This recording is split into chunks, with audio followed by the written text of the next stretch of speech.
Well, I'm speaking out because I'm worried about nuclear war. It's simple. I'm worried about war in general. I uh, abhor the fact that uh, eventually there will be a settlement in Ukraine, but it will be hundreds of thousands of Ukrainians needlessly dead before we get to that. I organized a meeting in the spring of 2022, which laid out how to end the war then. So more than 2 years ago, 2.5 years ago, when I look at what we said and wrote, I'd stick with every word. Basically, we said if this goes on, a lot of people are going to die. A lot of people are going to suffer, but it's not going to solve anything. Russia's not going to lose on the battlefield. Whatever is thought, we have to get to the underlying politics of this. There are real politics. This is not that President Putin is some delusional Peter the Great. This is about politics. And if you don't talk honestly about what's at the essence of crises, you don't solve them. You just kill a lot of people. The thing that amazes me, maybe not amazes me, the thing that distresses me is if you listen to our officials, our members of Congress and all the rest, they don't even care how many Ukrainians are dying. It's just not an issue. It's not talked about. It's not what could we do to stop the suffering. It's just kind of blind foolishness, recklessness that needs to end. So my understanding, and of course, my understanding is informed only by personal conversations, not by the U.S. media as such, is there's been 4, 5, 6 almost negotiations in the last couple years, and obviously those never came to fruition for various reasons. Why do you think the U.S. has been so unwilling to invest any effort in diplomatic negotiation? Why does President Biden keep saying it's time to negotiate in Gaza, but not in Ukraine? When is it time to stop the killing? You mentioned in your recent interview with Tucker Carlson, 1,000 to 2,000 Ukrainians are dying every day. Dying and wounded. We don't know exactly the count, but just to be clear, casualties, right. at a huge cost and enormous rate. Because the project that we're watching is almost 80 years in the making now. U.S. foreign policy from 1945 onward was defeat the Soviet Union, and when the Soviet Union ended in December 1991, defeat Russia. Now, from the beginning, the whole Cold War in 1945, which we are taught and raised and reflexively blame everything on Stalin and the Soviet Union, was in no small part an American concoction. There was American grandiosity. There was Russophobia. There were, by the way, people who had sympathized with Germany in World War II in senior positions in the United States. There was bringing in the Nazi scientists as part of the U.S. anti-Soviet effort after 1945. The point I'm making is there was a long-term project. It started at the very end of World War II, after the Soviet Union had been an ally of the United States, after the Soviet Union had lost 27 million people in fighting Hitler. Immediately, okay, now the Soviet Union is the enemy. It happened very quickly, by the way. It happened soon after Roosevelt's death, and hardliners in the U.S. government said, now our next confrontation is with the Soviet Union. Well, be that as it may, whatever one wants to say about the Cold War, when the Cold War ended, supposedly, in 1991, with the demise of the Soviet Union itself, and in the years preceding that, with Mikhail Gorbachev saying peace, democratization, reform, openness, remember glasnost and perestroika, the U.S. was saying, yeah, this is great. Now we're going to really be in charge of everything. And my greatest disappointment, because I saw it close up from the late 1980s and the early 1990s till now was rather than the U.S. saying, great, peace, a partner, we can cooperate. We said, oh, now we run the whole world. Now it's finally ready. And starting in 1991-92 was the so-called unipolar world, or sometimes called American hegemony, or sometimes called full spectrum dominance, or sometimes called the American empire, or sometimes called the indispensable nation. But the hubris that came over the U.S. was enormous, and one part of the hubris was now we can basically make sure that Russia really falls into line. After all this trouble, we'll have a U.S.-led world. Russia could be part of that U.S.-led world, but we're going to expand our military bases around the world. We're going to expand NATO in particular, completely contrary to the promises we just gave to Gorbachev and to Yeltsin that we would not move NATO 1 inch eastward, because now the United States can do what it wants. That project, again, that specific project is more than 30 years old, so it's right to talk about Project Ukraine. It's deeply embedded in U.S. strategy, in U.S. mindsets, in CIA operations, in military plans. NATO will enlarge to surround Russia in the Black Sea. Now, for Russia, that was a red line. That's why we have this war in Ukraine, because Russia kept saying, don't do it, don't do it, don't do it. We kept saying, you have no say. We can do what we want. You literally have no role in our decision over NATO. It's none of your business. It would be like Russia establishing a military base on the Rio Grande on the Mexican side, and Russia and Mexico celebrating this, and the United States saying, don't do it. And Russia saying, but it's none of your business. It's nothing you can have any say over. This is Mexico's choice. If the U.S. would say that, I'd be impressed. We said the opposite 201 years ago. We call it the Monroe Doctrine.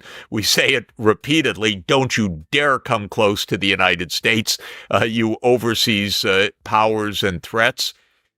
By the way, just to show you the double standard, I know of a country in the Caribbean where China proposed to build a hospital. Oh, the U.S. was all over this government. Don't you dare accept that. A hospital. Because that would be interference in America's backyard. Here we're talking about NATO in Russia's 2,100-kilometer border at a time, by the way, when the U.S. is putting in missile systems, again, where the U.S. says, no, it's none of your business whether we put in Aegis missiles in Poland or Romania or any other place. So basically for 30 years, we told Russia, you're nothing. You listen to us, U.S.-led world, all can be fine. We can do what we want. We can go to war where we want. We can overthrow your allies whenever we want. We can divide your allied countries like Serbia, breaking apart Kosovo when we want. And we can change regimes when we want, like we did in a coup in Ukraine in February 2014, where the U.S. was deeply involved. And it's none of your business because we are the United States of America. Well, eventually that gets you into war. That's the war we're in. Biden has been deeply part of this all along. That's important to understand to answer your question, why Biden doesn't want to negotiate. Since the 1990s, he's been the senator and then the vice president and the president of the military-industrial complex. I have so many questions. Let me just start with this. For someone that hasn't followed the history of this situation in Ukraine and Russia, your comments sound on the surface pro-Russian and anti-American, yet you and I are both residing in the United States. What is your response to that? Well, I'm pro-American. I'm pro-Russian. I'm pro-China. I'm pro-Earth. I want us to get along. I'm completely anti-war, especially in the nuclear age, because I actually don't want our world blown up. I want my grandchildren to have a future. And I know how many stupid people are around, and I know how many nuclear weapons are around. And I do not want us uh, trying to find out whether Russia's bluffing or not when it says this is our red line. I mean, that's fine if you're playing a board game, but not if you're playing with the future of the planet. Well, that's why I asked you on the show. This is not my issue. My issue is biodiversity and the sixth mass extinction and post-growth economics on what we do at the cresting of the carbon pulse. But unless we solve this, none of those issues matter. So you mentioned earlier the word full spectrum dominance. Can you describe what that means and what happens if the USA no longer has full spectrum dominance or is perceived to no longer have full spectrum dominance? Well, full spectrum dominance is a formal term of the Defense Department that goes back several decades, where the idea is that the United States should be the dominant power in every potential military theater of the world, in Europe, in Africa, and the Americas, in East Asia, and so on. And full spectrum dominance means dominance in all dimensions of military and security related areas. So from all of the different theaters of war, all of the different relevant technologies, cyber, and others that the U.S. should dominate. We say, well, this is necessary for America's security. How weird that this is necessary for America's security, but there are 192 other countries that we are to dominate that by definition could not have, quote, such security. So rather than the so-called Kantian idea or categorical imperative, or you could call it the golden rule, that we should behave in a way that we would like others to behave, we say, we run the show, and you must not in any way dream of having any say in our show, and then we can be secure. Well, the rest of the world doesn't see it that way, first of all, because they feel that this makes them insecure. We say, well, we're peace-loving. Yes, and we overthrow governments left and right. We go to wars left and right. We're not peace-loving as a country. We're one of the most violent countries in history. We have bombed civilian populations all over the world. By the way, is that anti-American? No, it is anti-military industrial complex. Yes, I like America. I want to live here. It's in my home. It's where my family lives. So, but I don't want us to get into perpetual wars, and especially wars with superpowers that can escalate to nuclear annihilation. I don't know, by the way, whether you and listeners have read, and I listened to Annie Jacobson's book this spring called Nuclear War, A Scenario. What a brilliant book, first of all. How terrifying. But basically, it's a book about the end of the world in 2 hours, told with meticulous precision. And it is a realistic account because it is not some fanciful science fiction. It's drawing literally upon the published record about nuclear warfare and consulting our country's leading experts about nuclear war. And then it is a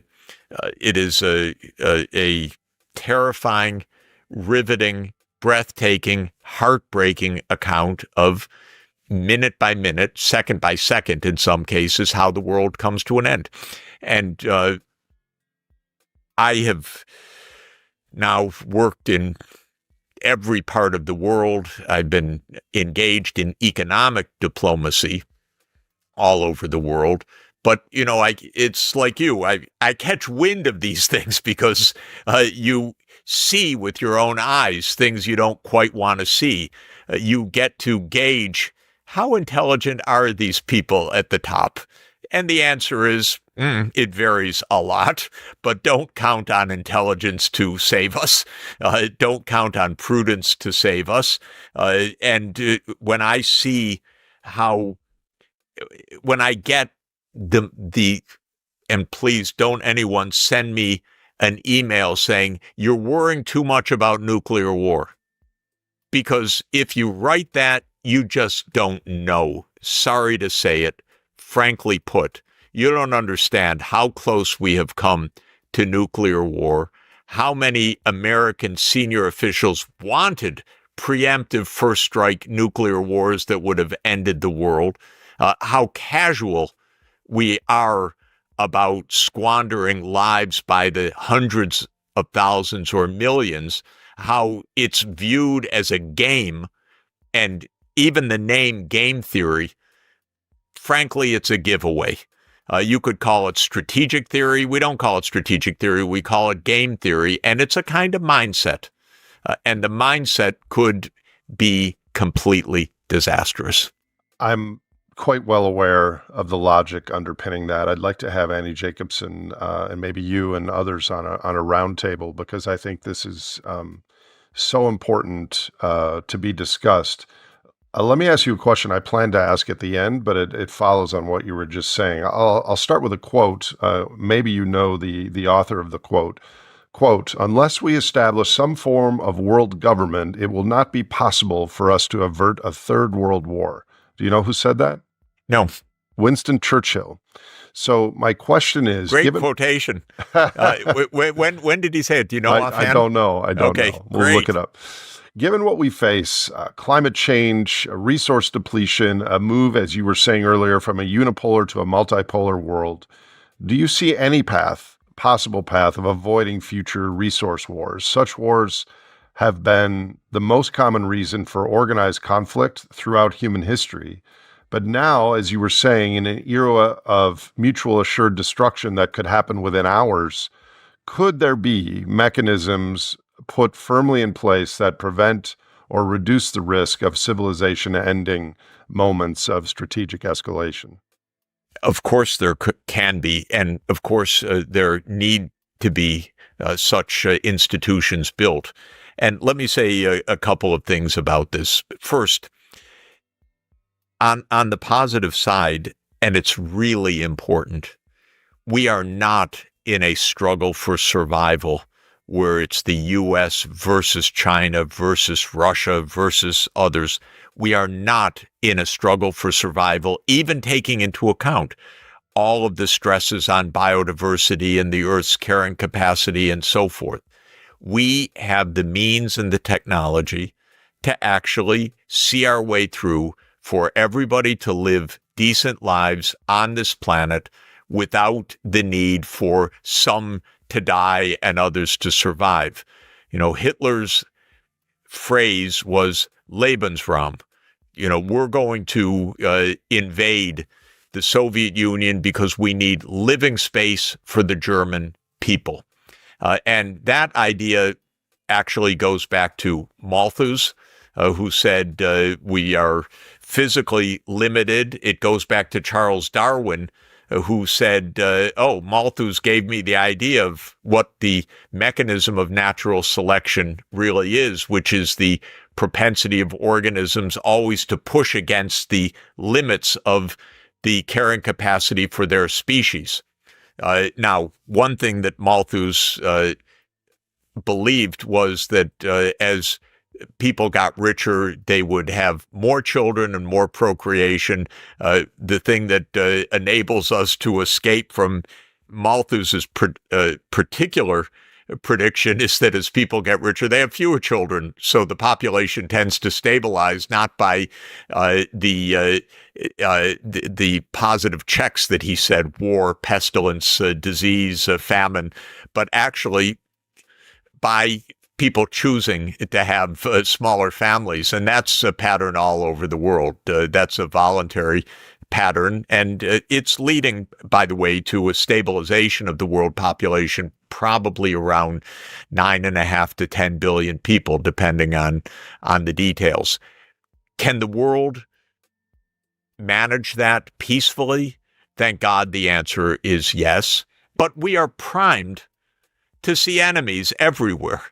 And we are absolutely not mentally set for the nuclear age, because we have had wars from time immemorial, but we can't have more of these without ending everything.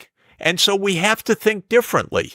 Albert Einstein was very clear about that, and others were very clear. We're in a new age. And President John F. Kennedy said in 1963 in my favorite speech of any American president, known as his peace speech on June 10, 1963, he said, "I speak of peace because of the new face of war," saying war makes no sense when you have nuclear powers that have nuclear arsenals that are relatively protected and that can end the world.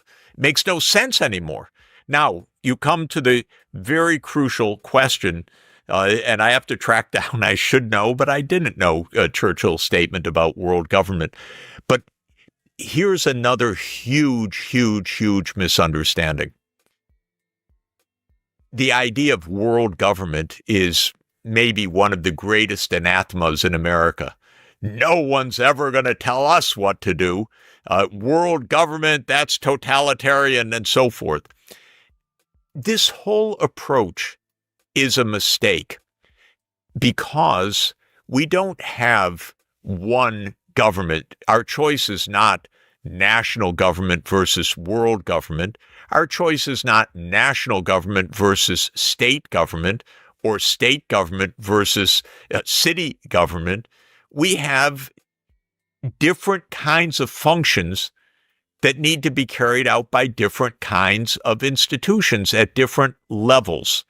And so there's a doctrine of the Roman Catholic Church, which I like very much, called subsidiarity. Subsidiarity is a political idea. It's a philosophy of the Catholic social teachings, but it's a philosophy that was also expressly adopted by the European Union, which is solve the problem at the lowest possible level of government that can actually solve the problem, but don't try to solve the problem at a low level of government if it requires a higher level of government. So here's the point. Our cities, by and large, can have the schools and the clinics, the first level of a public health system and so forth, and the local roads and bike paths and so forth. That's not the job of a federal government. That's a job of a local government. Wonderful. The job of a federal government may be to build an intercity fast rail or a power distribution system that carries renewable energy across the country. It turns out for a zero carbon power grid, pretty much you need to link a number of countries together, because when you've got clouds, someone else has sunshine, and to make your system work effectively and at reasonable cost, it would be good for the U.S. and Canada and Mexico, for example, to join up. We can use Mexican sunshine, Canadian hydropower, and U.S. Solar and offshore wind and so forth to build a zero carbon power system in the North America. So then you need a higher level of governance. But if you want to get climate change under control, you need global institutions. No question about it. Or nuclear war. Or peace. Yeah. And nuclear war. That's why, thanks God, we have at least the Nuclear Non-Proliferation Treaty, but we don't make it work. And one of the terms of the Nuclear Non-Proliferation Treaty, by the way, is that the nuclear-armed countries have a path of nuclear disarmament. The idea of the Nuclear Non-Proliferation Treaty was not to freeze the nuclear arms into a small set of countries that are kind of the oligopoly or oligarchy of the world. It was to phase out nuclear weapons, first by stopping new countries from getting nuclear weapons, but then those that have them were not to have a permanent monopoly. Now, this goes back to the 1960s, but of course, we're not doing that. The U.S. doesn't abide by these treaties, doesn't sign most new UN treaties because it says we're sovereign and so forth. But what do we get out of this? We get a world that can't solve its problems. And the point that I make, it's grim. It's not my point, but it's pointing to it, is that we're closer than ever to nuclear Armageddon. And we have the Bulletin of Atomic Scientists and their doomsday clock as the best single point of reference, because that is a clock which is a metaphor for how close we are to nuclear war, that is informed by extraordinarily sophisticated opinion. And the bulletin moves the clock with the hand closer or farther from midnight, depending on our state of affairs. And we are just 90 seconds to midnight now, the closest that the doomsday clock has been since it was launched as this public education vehicle in 1947. So I eventually want to get back to the specific situation in Ukraine, but I have so many follow-up thoughts to what you just said. Here's one. We kind of just generally think of the United States as this megalith that is all together. But first of all, very few people know what you're saying, and it feels like the United States knows about domestic issues, and we look at Trump versus Kamala Harris in the election, and very few people look at what's happening internationally. So are we a monolith, or are there factions within the U.S. government that are stripping away what's best for the long-term sustainability and prosperity and stability of the United States due to special interest? That's exactly the right way to look at things, which is that our political system in general has been hacked, meaning that special interests own their piece of the pie. So Wall Street really determines financial regulation. Big Ag really determines FDA and nutritional standards and what the Department of Agriculture does. Big health insurance really keeps our healthcare prices at about twice the level of all our peer countries in Europe and Canada. The military-industrial complex owns foreign policy. The American people have almost no say or even awareness or truth-telling about foreign policy. Foreign policy is maybe the worst of all of it because it's all under classified information, and the lying is non-stop. It's amazing to me. It's so hard to get even basic facts into mainstream discussion, partly because everything is a lie and classified, and partly because the mainstream media just lost the whole idea that they are a restraint on government rather than a handmaiden of government. So the Wall Street Journal, the New York Times, the Washington Post, MSNBC became the mouthpiece of government. The stories are generally sourced by unnamed senior U.S. officials. Okay? Most stories are unnamed senior U.S. officials. I know most of the time who they are because it's obvious. But in any event, what kind of story is that? But these media, they like the inside, or they get the advertising, or they're filled with the government plants inside the organization. It's all of those things. We don't have a foreign policy discussion in this country. And by the way, I know a lot about foreign policy because for 44 years I've been engaged in international economic policy. I tried to get 700 words online into the New York Times. I tried to tell them even, you don't have to give me print. Just, it's free. You can add an extra column. I want one column to describe the Ukraine war and its origins. No, never got it.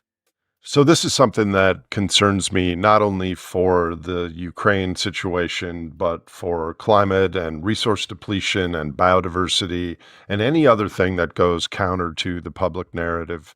On these issues, I try to be apolitical. I try to describe what's happening, but are we headed towards an Orwellian future where the media that's consumed by the general public in a right to know is going to be filtered and censored and constrained so that we don't know what's really going on this issue and other ones? Are you worried about that? We're already in that world to a very large extent. We're already in a news feed world that comes from Washington, where there's one narrative and we don't have a public debate, and we don't even have the idea. It may be because it's a little more complicated, or I don't know. I mean, actually, there are many possible reasons. I would like a newspaper to say, there are two sides of the story, and here's the debate. And then feature side by side a discussion of the issue. That would inform people. That's in academia. That's how we live. We attack each other, all the time. You say anything. No, that's stupid. But that's the whole life of it. Not just name calling, but you have to show the evidence. Where are the data, and so on. And then to watch that you can't even get a word in edgewise from the official narrative. Now, this goes back a long time. We have been in the foreign policy domain in a security state since 1947, actually with the passage of the National Security Act, which created the CIA and created unbelievable secrecy, unbelievable overclassification of everything, unbelievable lies. That's why Daniel Ellsberg came out with the Pentagon Papers, because he was a brilliant analyst inside the government, and he read thousands of pages about the actual history of the Vietnam War, and he knew, my God, this is completely contrary to what we are saying in public. Well, this is how the Ukraine war is for me. I haven't read all those internal documents. I'd love to do so, but I'm not ever going to see them because they are so deeply classified. But I know the lies that they're telling every day. How much of this do you think is cognitive dissonance at the largest scale, that the implications of moving from a unipolar world of United States hegemony to a multipolar world where power is shared roughly equally with multiple nations, that the implications of what that would mean to our lifestyles and our economy are just too large to ponder at high government levels? So therefore, we continue with this censorship and narrative seeking. Yeah, I think that's the $1 trillion or $100 trillion question. My own view is we are in a multipolar world. It's the only real world that we could possibly have. Russia has 6,000 nuclear warheads. We're not going to defeat Russia. And God forbid, if Russia were close to defeat, we'd all be dead. China that's something that I never understood. I mean, what does even winning look like? Winning makes no sense. And if you say that, two things are pulled out of the hat. One is, oh, Mr. Sachs, you're succumbing to nuclear blackmail. In other words, sure, we're going to play chicken with the nuclear war. Sure. And again, I get these emails. Oh, you're worried about nuclear war? Yes, I am. Thank you very much.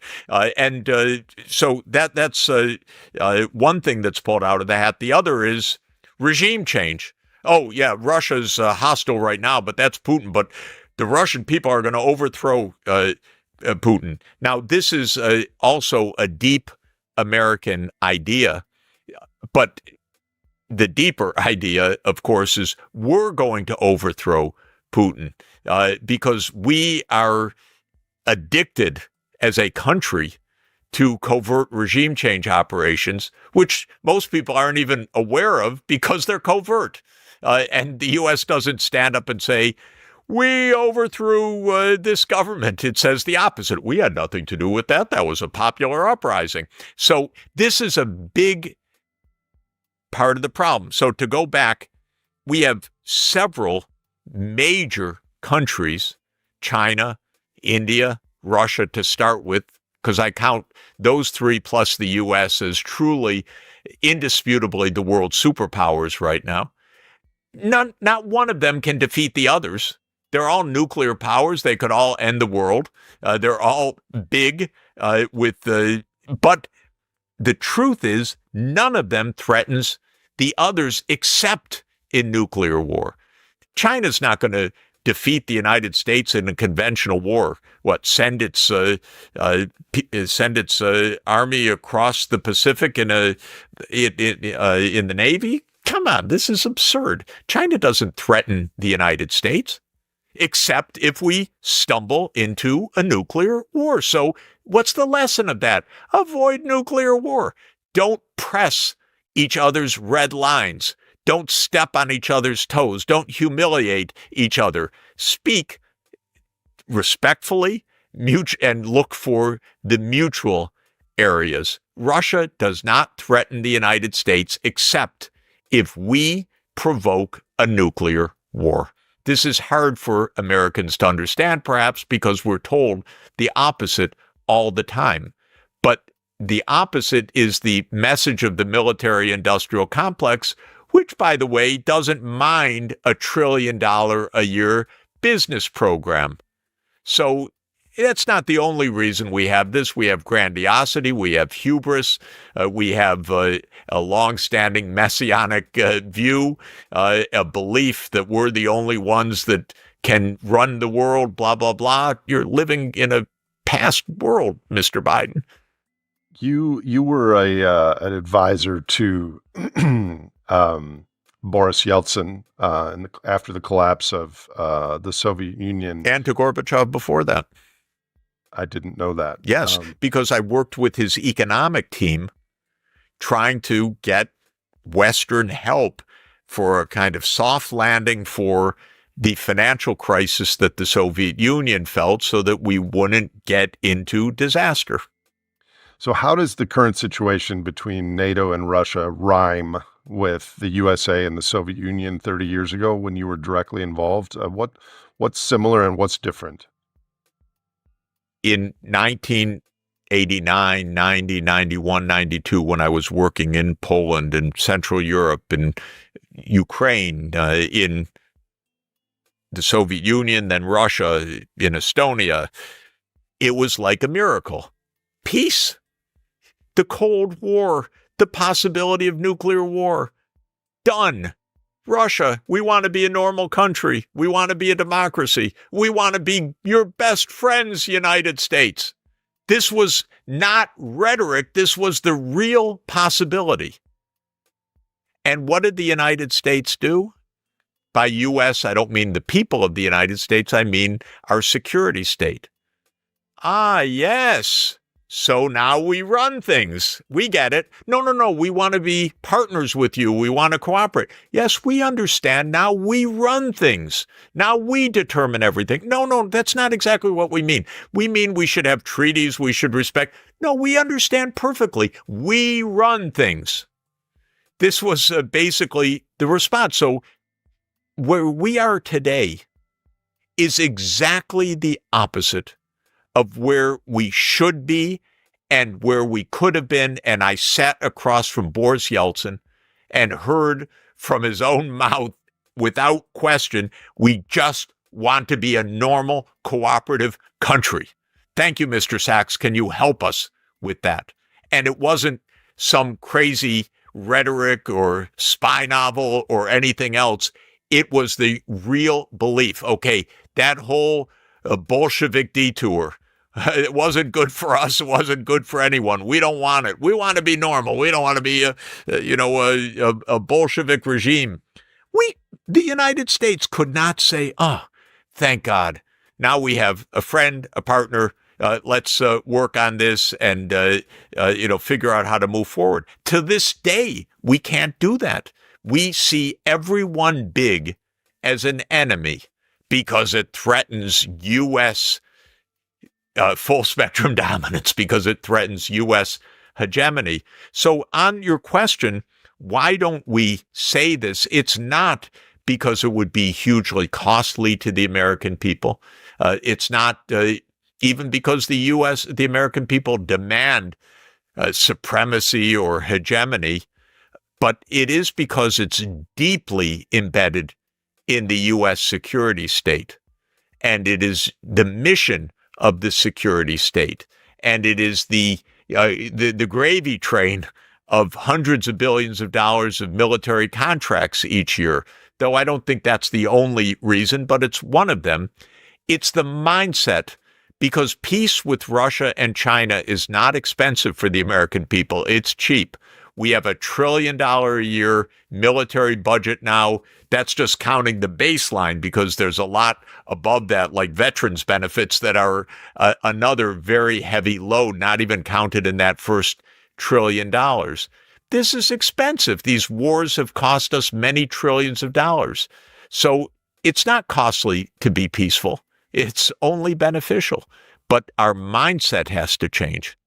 Listening to you, and I think probably many of the viewers and listeners might feel the same, as residents of the United States, this makes me feel kind of crappy to be an American, even though this isn't what I stand for, and this isn't what a lot of our countrymen and women stand for.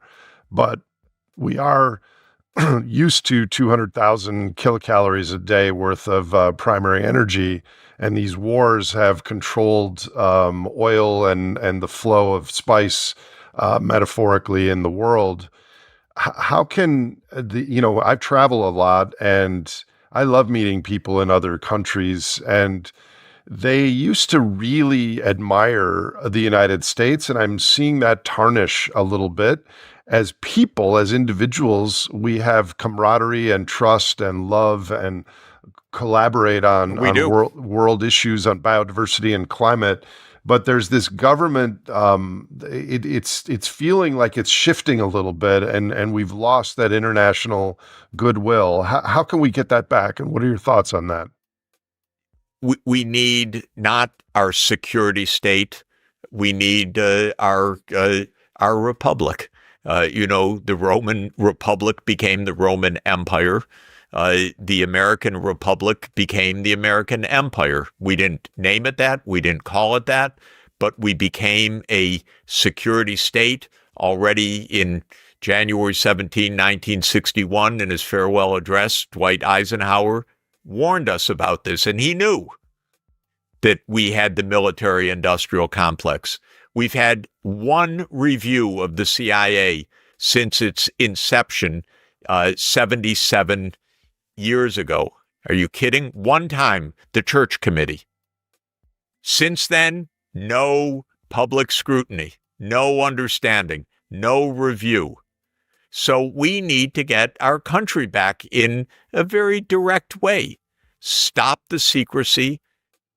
Make foreign policy a matter of national discourse and Republican virtues. And by Republican, I mean small r. I don't mean the party. I mean the Republic. That this is a matter for the American people, not for a few security officials to determine the life and death of the planet. Nate, thank you for having me. I have to run right now. We went a little bit over, which is wonderful because it's a great conversation, and I appreciate it, and I look forward to the next chance.